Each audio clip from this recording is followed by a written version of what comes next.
la stabilité du karyotype. Au sein de l'espèce humaine, un individu possède un certain nombre de caractères héréditaires. Ce sont des particularités qui sont héritées des parents. Mais ces caractères héréditaires dépendent de l'expression des gènes portés par des chromosomes. L'observation du karyotype d'une cellule somatique, c'est-à-dire une cellule non reproductrice, montre que les chromosomes peuvent être regroupés par paires. Ces paires de chromosomes sont appelés des chromosomes homologues. Il y en a un d'origine paternelle et l'autre d'origine maternelle. Ces chromosomes homologues ont la même forme, la même taille et portent les mêmes gènes. Quels sont les processus qui vont permettre de transmettre le karyotype d'une génération à une autre? Alors, on peut observer que la cellule somatique possède 46 chromosomes et comme ils sont placés par paires, on parle de cellules diploïdes et la formule sera notée 2n est égal 46. Les parents possèdent le même karyotype, 2n est égal 46, la descendance 2n est égal 46. Quels sont les processus qui permettent la stabilité du karyotype d'une génération à une autre?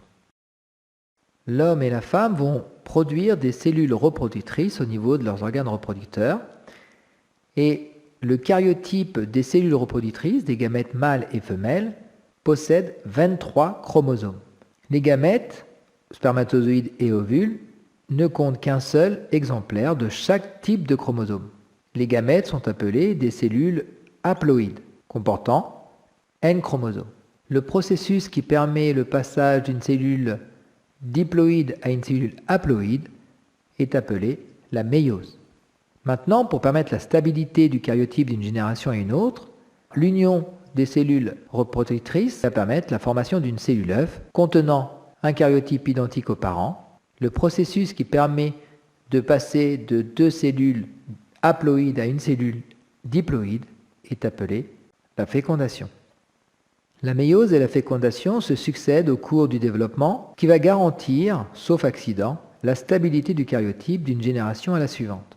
Toutes les cellules de notre individu proviennent de la division de la cellule œuf de départ.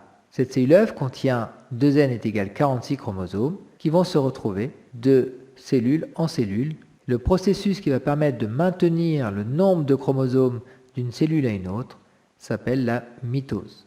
La succession de la méiose et de la fécondation va permettre le maintien du karyotype d'une génération à une autre au cours du développement et la division cellulaire de cette cellule œuf va maintenir le karyotype d'une génération cellulaire à une autre.